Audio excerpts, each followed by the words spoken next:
C'est quoi? J'étais soit chez Warner fin 70 ou après ça CBS, 80-90. Ah, oui. Ouais, fait que ça fait un bout qu'on se connaît, là. Ouais, ça doit faire 40 quelques années. Alors, il avait l'air de chérubin, il était en jeans, les cheveux frisés, un beau garçon, angélique. Ouais.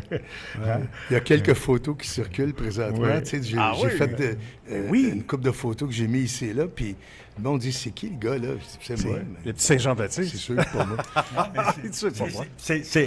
Tu es représentant d'une compagnie de disques. Pour faire un petit résumé, chez les représentants de chaque représentante, il n'y a pas beaucoup de femmes représentantes à l'époque. Il y en a plus maintenant. À l'époque, il y avait les pionnières, il y avait Sylvie Brunetta, Maurice Corbett, il y en avait quelques-uns. Ouais, donc, les représentants passaient Sophie avec Ball. leur nouveau produit, rencontrer le directeur musical qu'on a reçu la semaine dernière, Guy Brouillard, de chacune des stations de radio pour proposer leur nouveau produit, qui à l'époque pouvait être Sting, pouvait être... On a fait des hits à c'est quoi, là? Cyndi Lauper, Midnight Oil, Nena, Love Balloons. oui. Ça a tout parti à c'est quoi avec Guy Brouillard nous en avec Guy? parlait. Ah ouais. On a entendu l'entrevue hier. Puis c'est des histoires incroyables parce qu'il y avait de ces succès-là, ici, Mario, qui n'en étaient pas nécessairement à l'extérieur et totalement. qui sont devenus succès à l'extérieur. C'est à partir du Québec. Ben, je sais pas si vous en avez parlé à Guy, mais c'est quoi était ce qu'on appelle en anglais un powerhouse? C'était une des stations les plus importantes en Amérique du Nord. Tout à fait. Parallèle 1, qui était les reporting status sur les grosses... Tu sais, une grosse partie de Céline, au début en anglais, ça passe entre autres par C'est quoi? Parce que C'est quoi est un des gros Parallèle 1 qui joue Céline, Exact. qui nous aide à avoir des stations ailleurs. Je pense que Unison, ça a été ça aussi, Ouais, la rampe de absolument. lancement de Céline en anglais. Where does my heart beat? Ah oui, aussi. Puis on reprend ça ici avec une jeune Céline dans une bio, parmi toutes les bios qui roulent sur toi. Mario Lefebvre qu'on reçoit ce matin, en 1986, alors rendu chez CBS, qu'elle allait devenir plus tard Sony Music. Mario Lefebvre était aux premières loges pour la signature du contrat d'une jeune Céline Dion. On allait sortir Incognito l'année d'après. C'est exact. Puis c'est une extraordinaire histoire 30 ans plus tard parce que on connaît tous maintenant Le phénomène, Céline. Mais quand René nous appelle, il appelle Bill Rotary, Vito Luprano et moi, puis il nous dit, les gars, c'est le temps que je passe à la prochaine étape. Puis à l'époque, il comprend très bien qu'il a sa propre compagnie de disques, qui à un moment donné s'appelle même TBS. Et j'ai dit à un moment donné, pourquoi ça t'appelle ça TBS? René dit, parce que quand je le dis vite, le monde pense que c'est CBS. Vraiment, c'était du René Angélil. Mario, la première tune de Céline Dion qu'on a jouée à C'est quoi? C'est laquelle? T'en souviens? Oui, écoute, on a sorti le premier single « Partout je te vois » sur Incognito. Vous avez aidé, mais c'est surtout Incognito. Là. C'est Incognito, la première tune qu'on a jouée, parce que ça a été un branle-bas général. C'est quoi? Parce qu'on est station rock. Et quand on nous a dit on va jouer une tune de Céline Dion, tout le monde s'est dit, là, on est en train de... On pensait à une colombe. C'est fini, le rock. Oui. Nous, notre job, c'était de changer l'image. L'image de Céline Tu Dion. sais que j'avais fait jouer Céline à Chaume. La chanson Délivre-moi avait joué à Chaume pendant 5-6 jours, jusqu'à temps qu'ils dégrisent. Puis à un moment donné, ils ont fait non, on va pas là. Mais ils l'ont joué pendant 5-6 jours. Pour vrai? Wow. Ouais. Tout un tour de force. Il faut dire que Incognito, dans un format pop, on était rendu en pop musique. On était ailleurs. C'est quoi? Ça fitait parfaitement. Quelle belle tune. C'était surtout grâce à des alliés comme C'est quoi? Des gens comme toi, W, ce qu'on faisait, c'est qu'on arrivait à dans notre changement d'image, on pouvait crédibiliser l'affaire. Parce que, tu sais, quand tu es endossé par la plus grosse station au Canada, puis en plus que tout le monde en parle en bien, ce qui était le cas, bien, évidemment, tout le super plan de marketing dont tout le monde s'est valorisé depuis, là, ben, il fonctionne si tes alliés sont avec toi. Oui, ça donnait un courant important, un beau tremplin. Là. Donc, je reprends le texte d'un collaborateur, d'un journaliste, Raphaël Gendron-Martin, qui rapporte, il a côtoyé, ce Mario Lefebvre, toutes les plus grandes rockstars de la planète, comme les Rolling Stones. Hein? On va en parler. Les Eagles, Genesis, Pink Floyd, a travaillé au Québec avec les Céline Dion, Harmonium, Rock Voisine et Garou. quand même Ben, tout un parcours ici. Je vais reprendre quelques petits passages. Le 30 octobre, la disque va te donner un hommage, on va en parler. Michael Jackson, en 81, était venu jouer au Forum de Montréal avec ses frères de Jacksons. Et Mario avait dit à Michael Jackson, il est temps que tu sortes un disque. Hein? À l'époque, W, ce qui arrivait, c'est que les artistes sortaient des albums aux 6 ou 8 mois. Lui, il venait de sortir Off the Wall, Don't Stop Till You Get Enough, She's Out of My Life. Puis là, ça faisait 2 ans qu'il n'avait pas fait de disque. Alors, moi, j'avais tout simplement... Puis à l'époque, Michael, moi, je ne l'ai pas connu souvent, je l'ai vu 5-6 fois dans ma vie, mais il était fin. Pas qu'il n'était pas fin après, mais il était vraiment... Plus accessible et plus... Oui. Et je me souviens encore, on est dans le vieux forum, dans la petite salle de catering en avant, au coin de Closse, on est tous allés à un moment donné. Et à un moment donné, j'ai dit de même, tu sais, je dis, écoute, il arrive quand ton album? Puis il me dit, on travaille fort, puis Q, ça c'était Quincy Jones, il dit, Q et moi, on est convaincus qu'on a quelque chose de spécial. Puis il dit, plus j'avance dans ce projet-là, plus je pense que ça va être le plus gros disque que j'ai fait, puis peut-être le plus gros disque de l'histoire. Il le disait avec une confiance, pas une arrogance, hein, une confiance. Une candeur aussi. Oui, absolument. Incroyable. Imagine. Évidemment, quelques mois plus tard, mon histoire préférée, c'est qu'on recevait la musique avant le temps, nous, des États-Unis. On reçoit la cassette de Thriller. Et là, je dis à Vito Lubrano, que tu connais bien aussi, je dis, Vito, on va écouter ça. Ouais. Et là, il fallait se trouver des places à aller dans l'auto. Fait qu'on s'en va à Ottawa. Non. Puis on écoute l'album 5 fois de fil. Ça, c'est fils. Un album extraordinaire.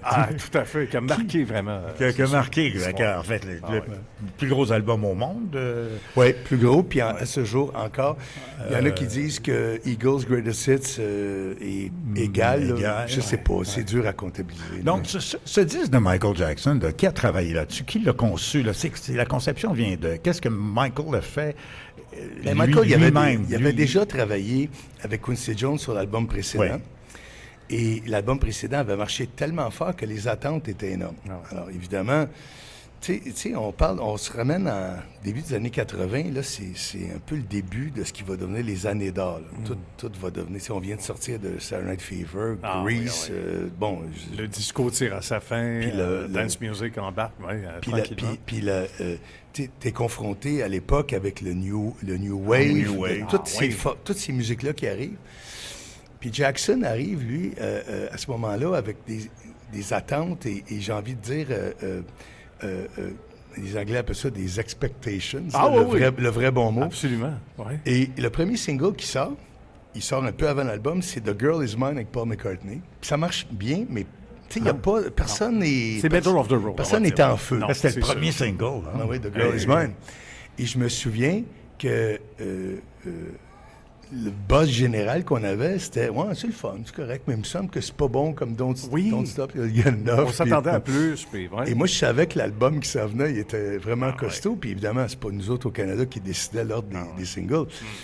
Et là, ils sont sortis après ça avec, évidemment, Billie Jean, Beat It, une Thriller. succession incroyable. Alors, c'est sûr que cet album-là, mais juste pour finir sur Jackson, quand Jackson fait le fameux moonwalk à l'émission et qui va changer toute la perception des gens mondialement. C'est là qu'il passe au statut de méga star. Le lendemain matin du Motown Show, il fait le moonwalk. On avait beaucoup de stock dans les magasins. Le disque bougeait bien, mais tu sais, c'était pas le hit qu'on voulait tout que ce soit. Ouais. Et le lendemain du moonwalk, je me souviens, un des vendeurs chez CBS rentre dans mon bureau, puis il y a un métayer que j'adore. Il dit, je sais pas ce qui est arrivé, là, Mario, mais je viens d'avoir une commande de 42 000 copies à matin. On a-tu assez de place? Qui a composé, qui a fait tout ça dans l'équipe de Michael Jackson? Michael Jackson, c'est quoi son implication directe dans lui, il écrivait beaucoup de ses chansons en collaboration. C'est lui qui a écrit les chansons, Mario? La plupart du temps, il les écrivait en collaboration. Il y a un gars, entre autres, qui s'appelle... Quincy Jones? Ben, Jones en écrivait pas beaucoup. Lui, c'était le réalisateur. Le réalisateur, oui. Mais il y avait du monde assez hot. Il y avait un gars qui s'appelait Rod Temperton, qui a écrit des hits pour tout le monde, qui était beaucoup impliqué. Il y a des chansons qu'il a faites lui-même. Là. Il y a des chansons dont il est l'auteur et compositeur. Mais je pense que tous les gens autour de lui, à l'époque, avaient l'impression que qu'il était capable de tout faire. C'est pour ça qu'ils ont convaincu Eddie Van Halen de faire le solo de guitare dans Beat It. Oui. Je veux dire, C'est pas n'importe qui, là. c'est pour ça que quelqu'un a décidé de mettre des millions de dollars pour faire une vidéo de 14 minutes de Thriller avec John Landis, qui était le fameux réalisateur d'Animal House, qui a des chats et tous les... Alors, tu sais, des fois, tout est ancré, on dirait, tout finit par se connecter, puis ça devient énorme, tu sais. Et c'était tout un tour de force, puis on va l'entendre trailer tout à l'heure. Combien de millions vendus en tout? Écoute, à un moment, je pense que c'est 42, si je ne me trompe pas, mais à un moment donné, sais-tu qu'est-ce qui est arrivé, Michel? Il est arrivé une affaire incroyable. Il y a eu 2,8 millions de copies vendues au Canada à un certain moment donné, dont à peu près 600 000 au Québec. Puis à l'époque, le Québec, on était, mettons, 6 millions, il faut se parler. Là, oui, absolument. C'était comme une personne sur 10 qui l'avait. C'était impossible. Tu sais. Incroyable. Fait que toi, tu représentes pour la compagnie, tu sais, c'était pour Warner. À ce moment-là, CBS. CBS, pardon. Là, tu arrives avec des hits, puis là, tu proposes, mais en fait, qui ne sont pas encore des hits. Oui, bien souvent. Ça prenait l'absolution de Guy Brouillard. De Guy Brouillard. Exact. Mais qui n'était... Et aussi, tu présentes de ce qui va être un hit dans le monde, qui n'est pas encore un hit mondial, non? Souvent. On a eu des situations comme ça. On Et la seule façon la seule façon d'obtenir ce qui va être un hit ou ces hits-là, c'est la visite du représentant de la compagnie de disques. Et la seule façon des auditeurs pour découvrir le hit, c'est la radio. Ouais. Parce qu'il n'y a même pas de Musique Plus à un moment. Ça va arriver un peu plus tard. Much Music va arriver plus tard. Ouais. Il n'y a surtout pas de Google, il n'y a pas de Spotify. Non, mais il n'y a rien. Une seule source. Une seule source, Open de Radio. Ouais. Mais pour que Open de Radio, pour t'entendre le hit, il faut que le gars, Mario Lefebvre et les autres chums, des compagnies de disques, il y en avait des bons. Là. Jean Lamotte, qui était extraordinaire. Sylvie qui est extraordinaire, Sophie Barbe, ma gang à moi chez Sony, Vito, Nat. Vous voyez encore toujours. Oui, on est tous. avec André Saint-Amand, vous avez des petites réunions quotidiennes, je pense. On fait un jeu qui s'appelle le Rock Trivia. Oui. Où on se pose des questions sur de la musique. Puis c'est bien le fun. On s'amuse toujours beaucoup à faire ça. Puis surtout, ça nous garde tous encore en contact. T'sais. Voilà. Il y a le jeu Hipster aussi en parallèle, qui est sorti, qui est très D'ailleurs, notre ami Drolet, qui est le patron de la promo chez Sony maintenant, lui, il joue à Hipster. Il nous a turned on là-dessus récemment. Oui, absolument, j'en doute pas. Mario Lefebvre, nominé au Gala de la Disque, tu dis Freddie Mercury est pour moi le plus grand chanteur de l'histoire. Ça, c'est subjectif, évidemment. Mais pour moi, c'est lui. Je te dirais qu'il est suivi de très, très, très près par Robert Plant, puis il est suivi de très près par Peter Gabriel. Pour moi, c'est des chanteurs absolument mythiques.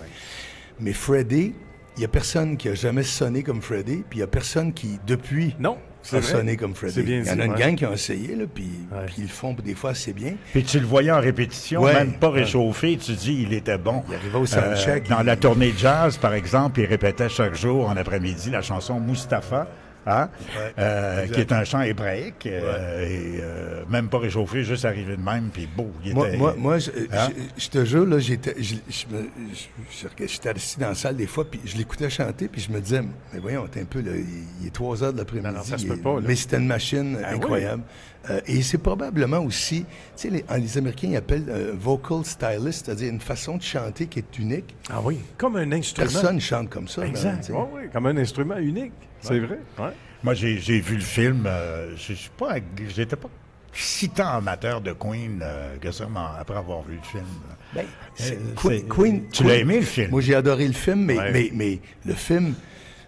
Tu l'as trouvé correct. Il est arrangé avec le gars des vues. C'est ce qu'on dit. L'expression. Mais est-ce que ça illustre bien quand même, selon toi? Je pense que ça fait une très bonne job. Ça fait une bonne job. Mais vous savez que Queen, la plus grande force de Queen, au-delà de Freddie, là, qui est une légende en soi, mais Brian May, il a inventé un style de guitare. Il construisait ses propres guitares. Il y avait un son de guitare absolument différent des autres. Le Basement, que personne ne sait le nom, là, tellement que sur le premier album, en arrière, la compagnie de disques l'avait appelé Deacon John, alors que c'est John Deacon. Mais si vous regardez sur le Queen 1... Ils ont inversé nom et prénom. Il n'avait même pas écrit son nom comme il faut, mais John Deacon, lui il avait oui. écrit Another One Bites the Dust, il avait écrit Under Pressure, il avait écrit The Show Must Go On. Alors, et puis Roger Taylor, qui était le drummer, qui avait la voix très haute dans Queen, qui faisait toute la différence des harmonies, lui, il écrivait plein de tunes aussi. Radio Gaga, c'est lui. Alors, tu sais, tu avais 4 entités extraordinaires dans ce groupe-là. Des bébites Incroyable. particulières. C'est comme un laboratoire musical, Queen. C'était effectivement, puis je veux pas faire de comparaison parce que Dieu sait que, mais tu sais, c'était le même genre de 4 membres aussi importants que les Beatles, dans le sens qu'ils avaient tous un apport totalement unique, tu sais, puis je trouve ça important de le rappeler, puis le film le montre quand même assez bien, que chaque membre était important, puis surtout, 40 ans plus tard, ben chaque membre a une contribution très importante dans l'œuvre du band. Distincte. Oui, tout à fait. Donc, les Rolling Stones, Mario Lefebvre, qu'on reçoit ce matin pour leur tournée Steel Wheels en 1989, tu dis, j'ai passé pas mal de temps avec eux backstage, je jouais au pool avec Keith Richards et Charlie Watts. Jagger, lui, était toujours un peu en retrait, comme il le faisait tout le temps, parce qu'il était d'une élégance formidable, mais aussi d'une discrétion absolue. Alors ça, c'est quand même, t'as touché, là, t'étais avec eux. Là. Ça, il faut savoir que quand on fait le show au Stade olympique en 89, là, qui est Steel Wheels, le band s'est reformé. Là. Il ne s'était pas parlé pendant quelques années. Oui. Il y avait un petit peu de tension. Hein, bon. Et ils reviennent ensemble. Et puis Bill Wyman, c'est techniquement sa run de fin, parce qu'après ça, il va quitter le groupe. Et Jagger, Richard, qui ont été des frères à la fois de sang et ennemis, ben là, ils refont leur relation. Puis les Stones, à ce moment-là, ils ont un backstage extraordinaire auquel on est privilégié d'avoir eu accès. Ça serait plus de même maintenant, mais à l'époque, il y avait des tables de pool, des pinballs. Puis moi, un des gars des Stones que j'aime beaucoup, puis c'est Ron Wood. Moi, personnellement, Ron Wood, je pense que c'est lui qui tient les Stones. Tu sais, le cœur des Stones, c'est peut-être Jagger, puis le cerveau, c'est peut-être Richard, mais la colle, c'est Ron Wood. C'est lui qui joue. Quand tu vois les Stones live, là, c'est lui qui joue tout. C'est lui. C'est le dénominateur commun. Parce que c'est lui qui ramasse tout. Moi, je suis très fan de Ron Wood. Bien dit. Absolument, on comprend. Mario Lefebvre, donc pionnier de l'industrie musicale depuis près de 50 ans, agent de promotion chez WEA. Exact. Musique. Et là, donc, la transition se fait vers... CBS, après ça Sony, après ça Sony, la distribution. La distribution, puis René Angelil. Ouais. Ça, c'est quand, là? Tout ça se tient ensemble. Vous savez, les gars, moi, je dis toujours, tu sais, dans le monde, il y a la théorie du 6 degrés de séparation, là, que tout le monde est à 6 degrés de séparation. Au Québec, on est à 3 degrés. Soyons honnêtes, tout le monde connaît tout le monde. C'est clair. Et donc, René, on fait Sony, on fait Céline. Moi, je m'en vais en 91 travailler avec la famille Archambault, les magasins Archambault. Puis je m'en vais m'occuper de la distribution. Il y a déjà une personne en place là-bas, Ginette Bonneville, qui est formidable. Il me demande de rentrer puis de contribuer.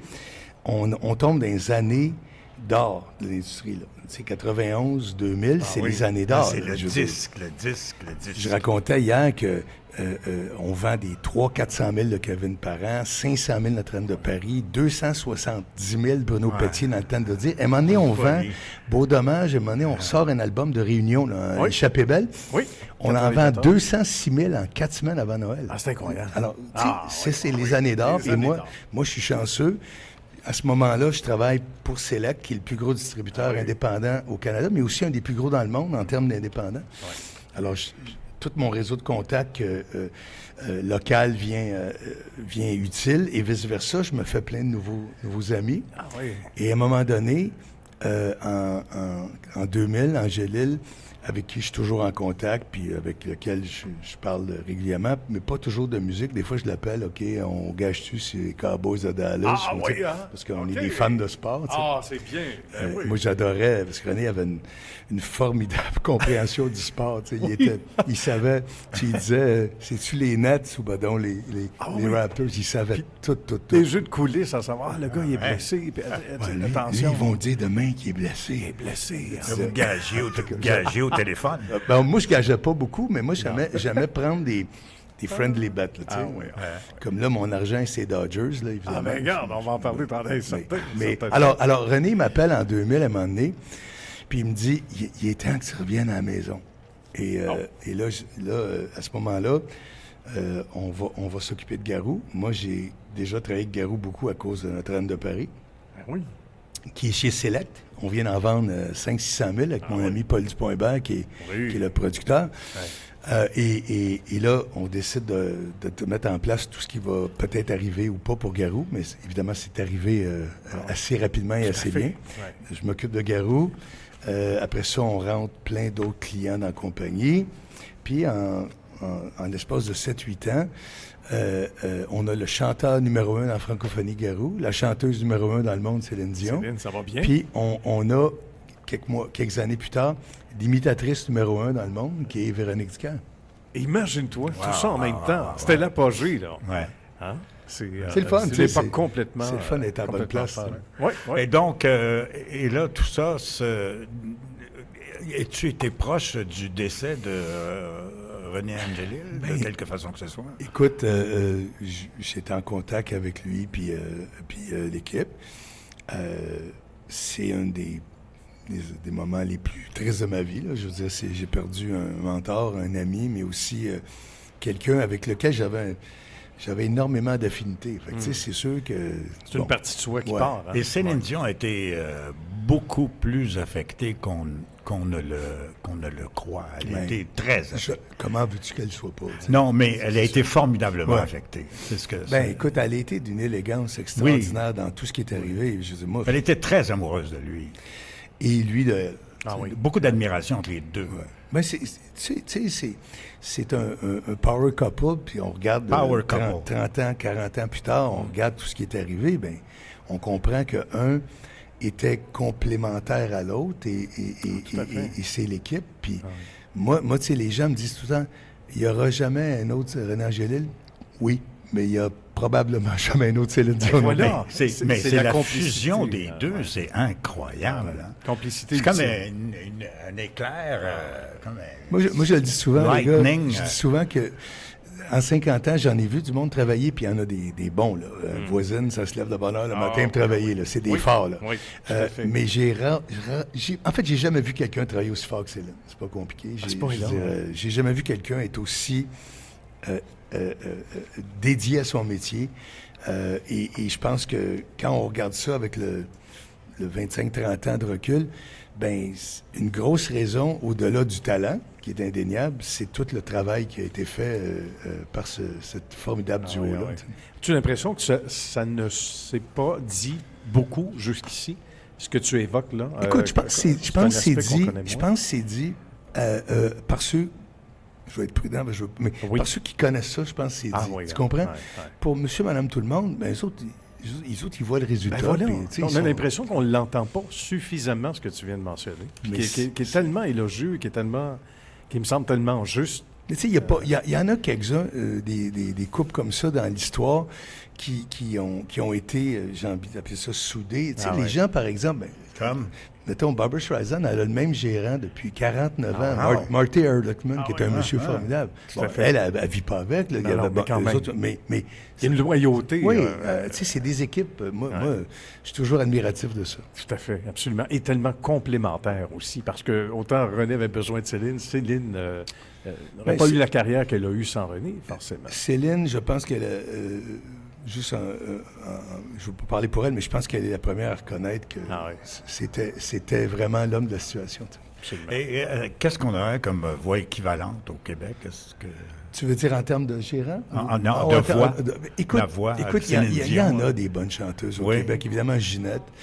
Mais Ginette, elle était dans le regret un peu, elle, j'imagine. Elle était dans le... Moi, j'ai travaillé beaucoup avec Ginette. Non? J'ai travaillé beaucoup avec Ginette en 40 ans sur différentes affaires. C'était René Angélil qui était son manager. Oui, René. Puis elle l'a quitté ou se sont quittés ou sont chicanés? Comment? Ben écoute, l'histoire, moi, j'étais pas là, mais je sais qu'à l'époque, il y a eu une rupture professionnelle. Ils sont restés bien chum. Puis on a retravaillé, René puis moi, avec Ginette, l'année qu'on a fait Céline sur les plaines en 2008. René avait une vision là, de faire un numéro spécial avec Ginette qui descendait de l'escalier un peu plus haut, puis Jean-Pierre. Un moment d'anthologie, là. On en reparle 20 quelques années plus tard. Bon. Et c'est sûr que, en fait, c'est 16 ans plus tard. Et René avait tout figuré ça dans sa tête. Ginette et René faisaient une équipe formidable. Moi, j'ai travaillé beaucoup avec Ginette aussi, au fil des ans. On faisait une bonne équipe, elle et moi aussi. Moi, je pense qu'il y a d'autres extraordinaires chanteuses de cette époque-là. Joanne Blouin, pour moi, c'est une chanteuse formidable, une technique extraordinaire, une voix unique. Il y a évidemment Martine Sinclair, Marie-Denise Pelletier. Là, je vais en oublier, puis je vais m'en vouloir dans 15 minutes. Mais dans la nouvelle, pour répondre à ta question, Michel, dans la nouvelle mouture, moi, je pense que la voix la plus intéressante, c'est celle de Charlotte Cardin, parce qu'il n'y a personne sur la Terre qui sonne comme ça. Incroyable, hein? Là, elle va devenir elle est en train elle est déjà en voix, oui. Elle est en train de devenir une star mondiale. Puis elle a un style d'écriture, parce qu'elle écrit ses chansons, qui est unique. Elle a une façon de les chanter qui est absolument merveilleuse en termes de... Puis elle a... le bon Dieu était gentil avec elle. Elle n'est pas complètement laide, hein? Ça se passe bien. Non, ça se passe très bien. Oui, ça va bien. Et ça aussi, c'est important. C'est important, ça. Ça se passe bien. Ça ne nuit pas à l'opération. Alors, c'est certain. Le papa et la maman de Charlotte sont très beaux. Des fois, c'est la raison aussi. Ça aussi, les jeunes ne se gênent pas comme ça, mon père. Hein? Elle va se rendre, au top 10, top 5 mondial? Écoute, c'est dur maintenant. Je suis content de cette question-là, Michel, parce que on a pu... le top 5, le top 10, le numéro 1, ça, c'était des données, j'ai envie d'appeler ça, contrôlables et contrôlées quand la business était plus, j'ai envie d'appeler ça, contingenté. Quand il y avait le Billboard, il y avait les charts de radio, il y avait un nombre de médias, un nombre de magasins, un nombre d'intervenants qui pouvaient authentifier. Là, tu peux être numéro 1 partout, de n'importe quoi, c'est très difficile maintenant, parce qu'il y a tellement de fragmentation, il y a tellement de polarisation. Et quand tu as un succès énorme mondial, mettons à la Taylor Swift, c'est vraiment un cas d'exception maintenant. À l'époque, là, vous autres, les gars, vous êtes trop jeunes, mais dans les années 70-80, quand tu étais numéro 1, tu étais vraiment numéro 1. Oui, tout le monde savait que tu étais numéro 1. Maintenant, tu peux être numéro 1 d'un pays, numéro 2, pas exister dans l'autre. On n'est vraiment plus dans le même contexte. Alors, c'est dur de dire, tu sais, où c'est qu'on s'en va en termes de statut. Ce que je peux vous dire, par exemple, c'est que le fait qu'il y a tellement de musique, puis il y a tellement de façons de propager la musique, absolument. Ça permet à plein de gens d'avoir des carrières qui auraient pas pu avoir il y a 25-30 ans, parce qu'il n'y avait même pas de contrat de disque disponible pour la plupart. Exact. Alors, c'est un univers bien différent. Considères-tu Mario Lefebvre, excuse-moi. C'est le gars qui est coaché canadien. Considères-tu Mario Lefebvre, que nous recevons ce matin, 50 ans dans l'industrie du disque, un nominé gala de la disque, Taylor Swift, est-ce que c'est la plus grosse ever, chanteuse ever? Non, c'est pas la plus grosse ever, mais c'est... Ever, c'est qui la plus grosse? Ben, écoute... Mettons là qu'on parle de même. Okay. Je sais qu'on peut pas dire le plus gros, le plus... Bon, tout le monde peut le dire, mais mettons qu'on... Il faut le mettre par bloc. Oui, par bloc. Il faut le mettre décennies. Tu sais, je veux dire... Je pense que Céline a été la plus grande chanteuse au monde entre, mettons, 97 puis 2005. Oui, il faut scinder ça. Indéniablement. Entre 97 et 2005. Mettons, là, tu sais... C'est du gros stock, ça. Ben, tu sais, c'est Vegas, c'est recréer, redéfinir le modèle de ce que va être Vegas. C'est elle qui a fait ça. Avant elle, c'était qui? Probablement Madonna, je pense. Madonna, oui. Avant ça, c'était peut-être Barbra Streisand. Tu sais, c'est dur, là, parce que j'ai... Okay. Mais c'est vrai, je suis d'accord. Je suis pas prêt, là. Oui. Non, mais... Puis depuis, ben oui, Taylor Swift mais vous savez quoi? Il y a quelque chose, je vais dire, qui va pas faire plaisir aux fans de Taylor Swift, mais là, on est ici, on est au Centre Laval. Si je m'en vais ici, là, devant le hall central, puis j'ai des billets de 100$ dans mes poches, puis je demande à 100 personnes de tous les âges, chante-moi une chanson de Taylor Swift, vous allez être surpris à quel point le monde ne la connaisse pas. Absolument. Ouais, Alors que j'ai tendance à si tu as croire que fait c'est vrai. ça, mettons, il y a 40 ans, chante-moi Billie Jean, ou ben non, Ouais. il y a 30 ans, chante-moi Ouais. The My Heart Will Go Ah, On. Alors, on n'est plus dans ce même, Ouais, même exact. contexte-là. Ouais. Et ça ne veut pas dire que les gens sont ignorants, ça veut juste dire que maintenant, tout est beaucoup plus éparpillé. Segmenté, éparpillé, oui, c'est vrai, tout à fait. Puis c'est dur de réunir, un peu comme en télé. Tu sais, avant, tu avais des rendez-vous télévisuels uniques. Aujourd'hui, à part le hockey du Canadien, et encore, tu vas avoir le bye-bye, mais sinon, chacun écoute ça à sa façon, sur sa plateforme. Ben, c'est Musicalement, c'est un tellement peu- vrai ce que tu dis Oui, que oui. aux États-Unis l'an dernier, dans les 50 émissions les plus regardées, OK, Oui. il y en avait 48, c'était du football. Imagine-toi. 48 sur 50. Alors, vive le sport. Alors, on est loin avec les Grammys, loin ouais, avec ouais. Saturday Night Live. Oui, tu sais, Saturday Night Live, c'est un énorme vecteur Ouais. mais il y a 5 millions de personnes qui regardent ça. C'est rien. Les radios les plus écoutées, numéro 1 dans le monde, sont des radios religieuses. Ben, C'est effectivement. Saint-Amand qui m'a envoyé ça cette semaine. Ben, Ben, c'est si une quelqu'un idée, le hein, sait, c'est statistique-là. bien Saint-Amand qui le sait. Ah, ça. oui, oui, C'est Saint-Amand qui le sait. Ça fait aucun doute. Comme toujours. Alors- C'est l'expert là-dedans. Ah, Ouais. tout à fait. Mais Taylor Swift, c'est combien de millions? Là, parce que là, on a des vues, là, on voit. C'est ça qui a changé. Oui, mais aussi. encore là, Michel, tu sais, les nouvelles façons de comptabiliser, là, les streams sur les plateformes d'écoute, les views sur YouTube, c'est une statistique très, très importante. Mais je veux dire, moi, je dis souvent, tu sais, la musique, la façon de quantifier maintenant l'écoute sur Ouais. les plateformes, c'est le nombre de fois qu'on écoute. Mais mettons que tu as 14 ans, Ouais. puis tu es une fan finie de Taylor Swift ou d'Ariana Grande, puis pendant que tu fais tes devoirs, tu écoutes sur ton ordinateur en sourdine, Ouais. tu écoutes la chanson 67 fois de fil. Ah, Ouais.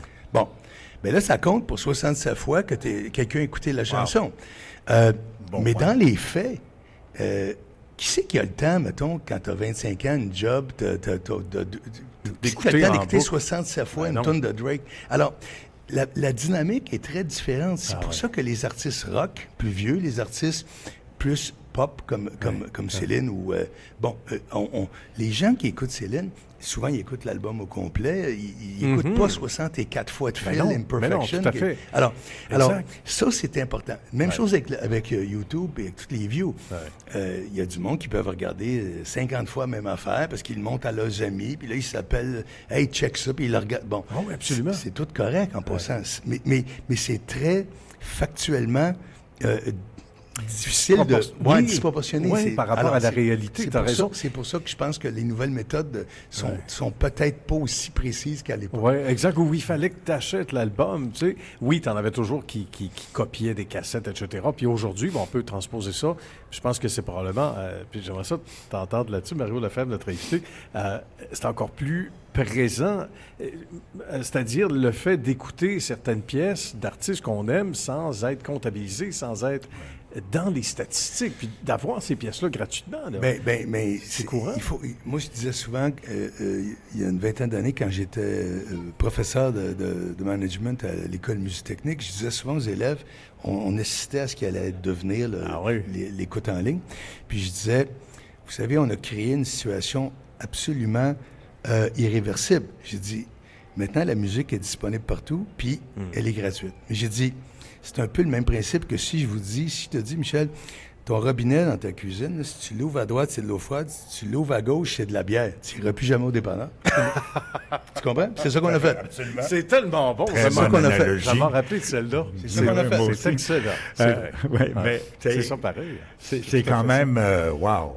Ouais, c'est bien, c'est très, très bien résumé. Mais j'avais une question, je viens de la perdre. Oui, c'est ça. On est des défunts.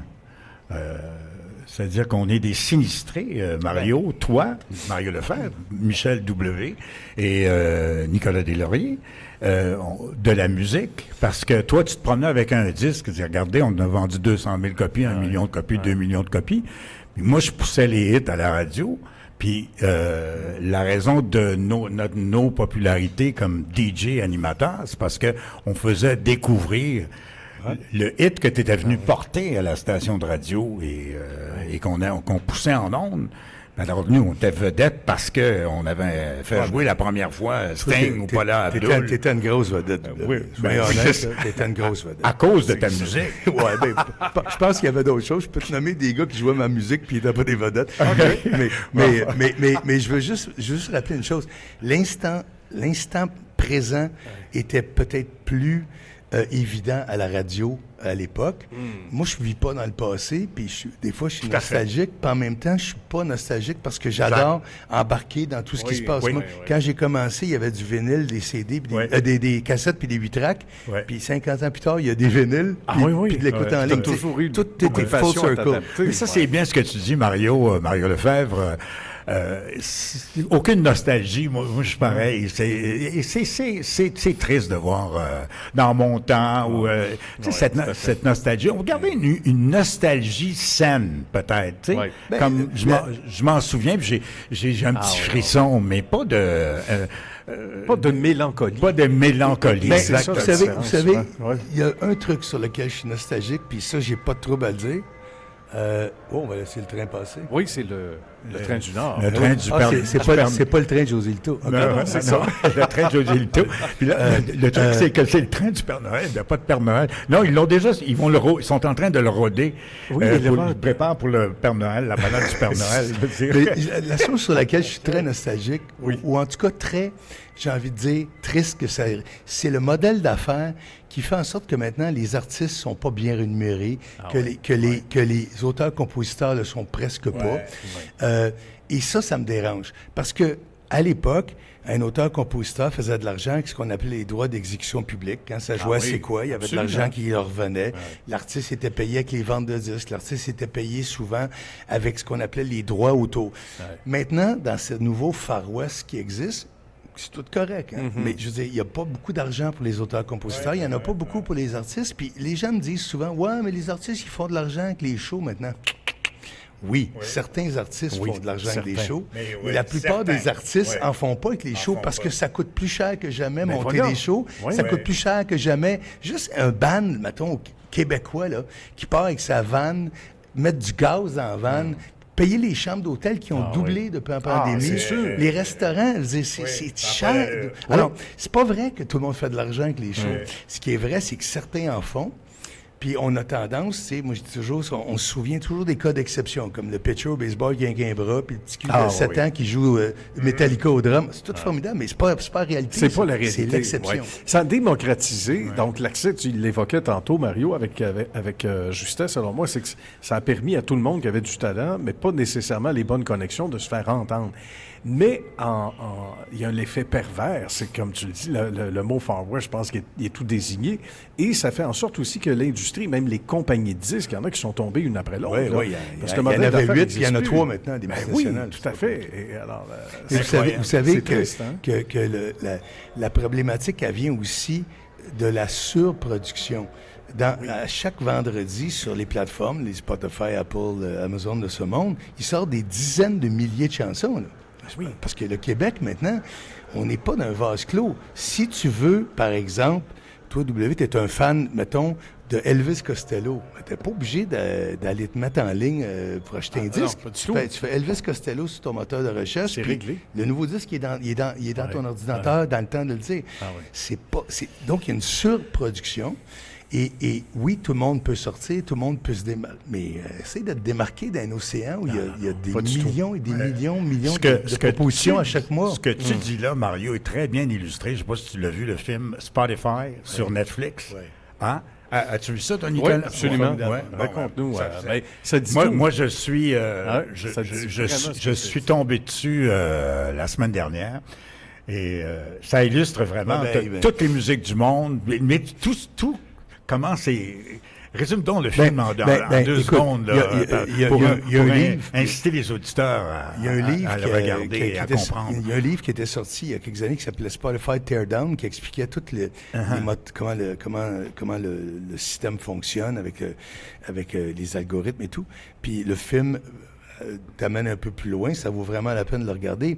Mais vous savez que la réalité de ces plateformes-là, c'est que on parle de musique, mais sur Spotify, là, quelques-uns des trucs qui sont les plus écoutés, c'est de la musique pour ton chien. Parce que pendant que tu vas travailler, tu mets Ben oui. Music for Dogs toute la journée pour que ton chien ait de la musique. Alors, à la fin de la journée, il y a, je sais pas moi, 274 chansons qui ont été écoutées pour ton chien, que ton chien est content. Ben C'est parfait. Il écoute pas juste du Three Dogs Puis Night, ça compte comme un stream, ça. Ah oui, exact. Donc, ça change la donne, là. Ça change complètement les statistiques. C'est vrai, on n'est pas dans le même monde Non. du tout. Là. Puis toi qui aimes le sport, évidemment, c'est comme si tu disais, ben, regarde, les chiffres, t'en fais ce que t'en veux. Les statistiques sont là pour être... et les chiffres sont là pour être battus. Les statistiques avancées, Nicolas, là. Oui, parlons-en. Tu sais, on est capable, au moment où on se parle, de dire que le Canadien est premier dans quelque chose. Je sais pas, le premier dans le gars qui a un hockey tapé blanc au lieu de noir. Bon. Ça peut être aussi ridicule que ça. Ça n'a plus de bon sens. Et ça favorise des gageurs, éventuellement. Et évidemment, on est capable, tu sais, c'est un peu, on est capable d'être numéro un dans quelque chose. Ouais. Le Canadien n'est pas différent de... Moi, je suis un fan des Bears de Chicago, au football américain. Ça fait 38 ans que je mange du foin. Là, cette année, on va peut-être avoir de quoi. C'est ça que j'allais dire. Il y a le potentiel. Mais les Bears ont longtemps été les parents pauvres. Ils jouaient dans la même division que Green Bay. Puis bon, c'était impossible pour eux autres. Mais ce que je veux dire, c'est qu'on est capable maintenant, avec les statistiques, de faire dire n'importe quoi à n'importe quoi. Ben oui, c'est pour ça que je t'amène vers le monde du sport. Parce que là aussi, tu sais... les statistiques avancées sont à la réalité des statistiques musicales jusqu'à un certain point. Montembeault, qui est un bon goaler, il est numéro 1 dans 5 catégories dans la Ligue. Puis tout le monde dit hey, c'est le fun.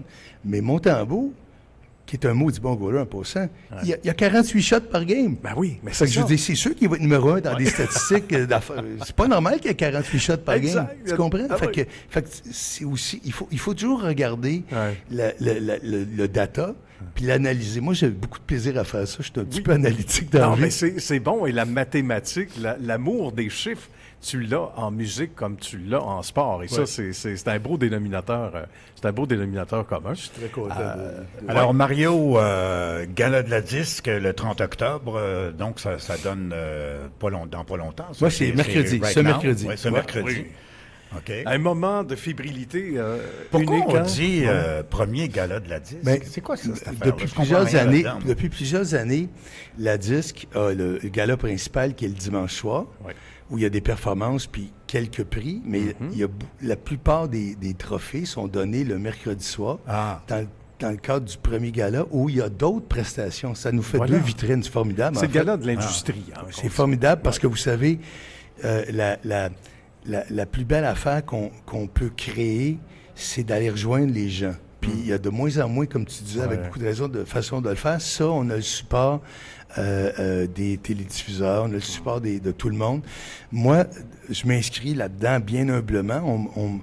On m'a informé que j'allais recevoir le trophée hommage à l'industrie. Ça me touche beaucoup parce que beaucoup de mes héros l'ont reçu avant moi. Angélil, Guy Latraverse, Plamondon, Michel...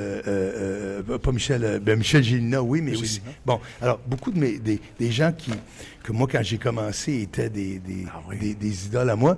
Alors, moi, d'être juste dans la même phrase qu'eux autres, mais quand ils m'ont demandé ça, les gars, quand ils m'ont informé, moi, j'ai demandé, à l'inverse, si je pouvais faire quelque chose de spécifique pour honorer ça. Et ils ont été d'une élégance, Julie et toute l'équipe à la disque, ils m'ont dit, qu'est-ce que tu as en tête? Puis on s'est mis à discuter, puis j'ai fait 6 balados que vous pouvez aller voir. Là, vous allez voir les balados de CNV avant, puis après ça, vous allez voir sur les plateformes, les Spotify, Apple, vous allez dans la disque, des métiers qui font vibrer. Et j'ai interviewé avec mon ami Alain de Repentigny de la presse, on a interviewé 4 top managers au Québec. Et on parle du métier de manager, on parle du métier de comment il a changé. C'est très, très intéressant, ces balados. Alors, j'en ai passé une petite partie sur la story de Facebook. Alors, tu as vu probablement que je parle, entre autres, à Raymond Boulris, qui est le manager de Véronique Dicker, puis toute l'aventure de Las Vegas, puis tu sais, c'est la top imitatrice au monde, Véronique. fait. C'est pas Oh, compliqué, oui. là. Bon, Disons-le. je parle à Francis Delage, qui est un confrère à moi de longue date, qui s'occupe de Marc Dupré, Corneille, deux oui. frères. Lui, il est occupé. Lui, je pense qu'il dort le dimanche, mais je suis pas sûr. Et Ça a après été ça, ça de la Valérie Hamel, qui est une formidable fille, avec qui je travaillais longtemps quand elle était chez Evenco, elle s'occupe de Roxane Bruno. Et vous, la job qu'elle a faite, c'est incroyable, la job qu'elle a faite. Emmanuel Girard, qui s'occupe d'Alexandra Strelitzky, une des plus grosses artistes en son genre dans le monde entier présentement, un contrat mondial avec Sony. Avec Sony, Je veux dire, oui.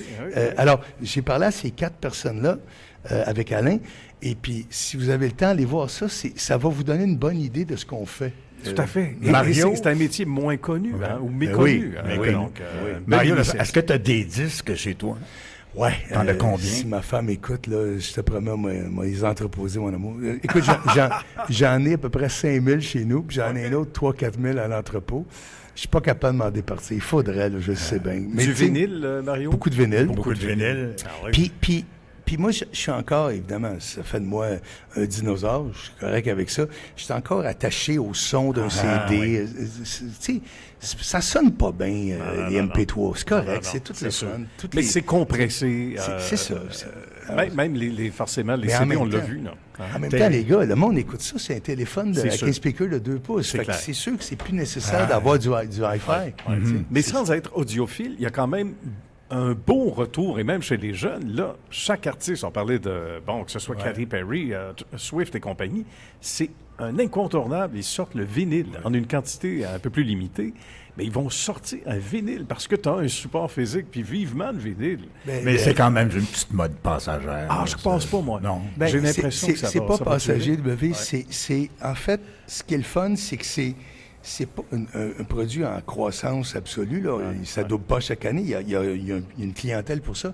Mais le vinyle de 2024, il est de bien meilleure qualité que le vinyle de 84. Puis il y a une constance. C'est 180 grammes, c'est du vinyle vierge. Absolument. Ça Vinyle sonne- vierge. Oui, alors que dans les années 80... Ça veut dire quoi, ça, du vinyle vierge? Ben, à l'époque, le vinyle, il était du vinyle recyclé. Ça avait peut-être été un cendrier d'un McDonald's la semaine avant, puis c'était fondu, puis ça revenait. Bon, là, maintenant, c'est du vinyle de qualité extraordinaire. C'est pour ça que les vinyles coûtent plus cher. Ils coûtent 25-30 piastres, mais tu peux le mettre plus que 10 fois, puis il va sonner bien. Ah oui, puis tu as une sonorité dans le vinyle, tu as une texture, tu as une profondeur.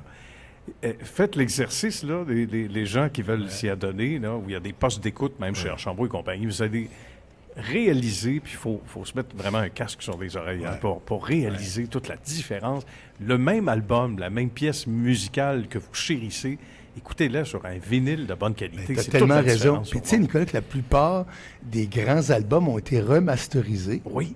Et maintenant, ils sonnent tellement mieux. Tu parles des headphones puis des appareils d'écoute. Ouais. On n'a jamais eu une aussi grande qualité de headphones Absolument. sur la terre, là, je veux dire. Tout à fait. Mais tu sais, moi, quand j'étais plus jeune, t'achetais, il y avait des headphones qui coûtaient 85$, puis c'était le top. Maintenant, tu as des headphones de qualité exceptionnelle. Ah oui. Puis, alors, si tu es un mélomane puis un audiophile, tu as tout ce qu'il faut. Absolument, avec les outils actuels, mais les pistes souvent originales, ça donne un... En terminant, Mario, t'apprends que, puisque c'est public, t'apprends que tu as un cancer. Ouais.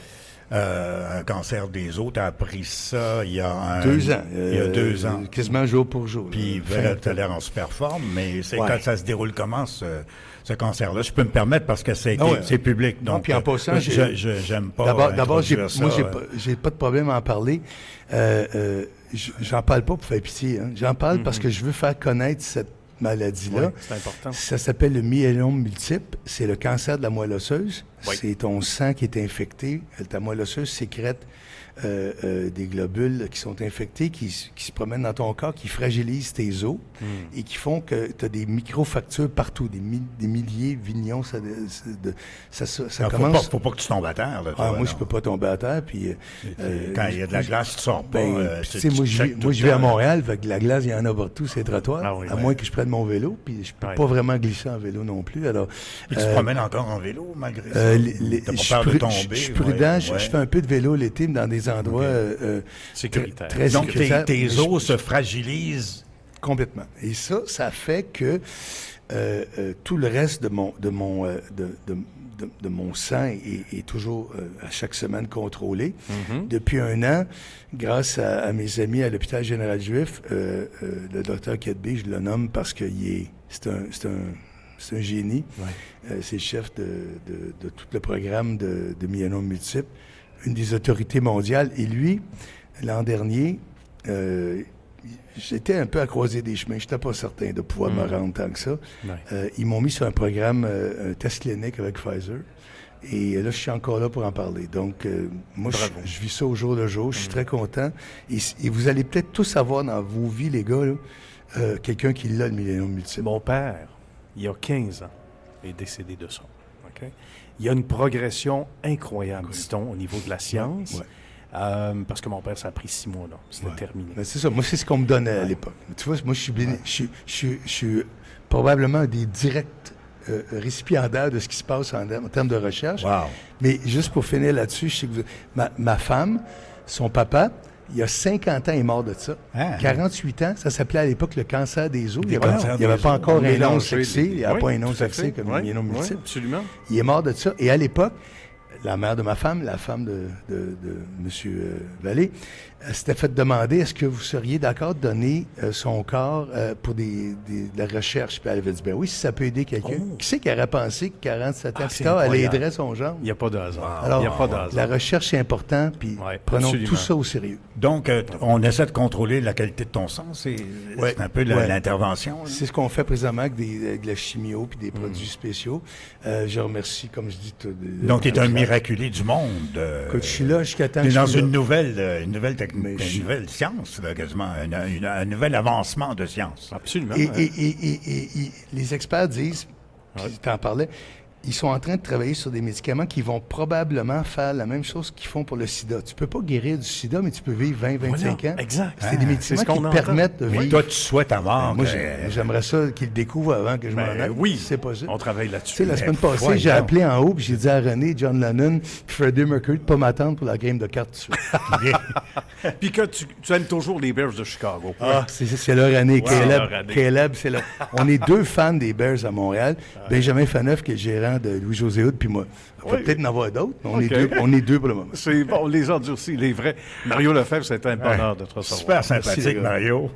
Dire qu'on s'est vu la dernière fois, écoute, ça n'a pas de bon sens. On a commencé à se côtoyer, écoute, il y a des décennies, dans le défunt poste de radio, c'est quoi? À Verdun. La fameuse salle avec les rocks sur terre après oui, le studio théâtre. Mémorable. Il y avait une animatrice qui était sortie du studio à un moment donné pour je pense que c'était Marité. Elle allait faire pipi, puis en revenant de son pipi, elle arrive il y avait un long couloir, elle arrive pour rentrer dans le studio, puis là, il y a un gros rat qui regarde. Le rat avance, mais le rat est plus gros qu'un chat. Non, mais il y avait c'est une particularité. J'en parle, c'est notoire, tout le monde le sait.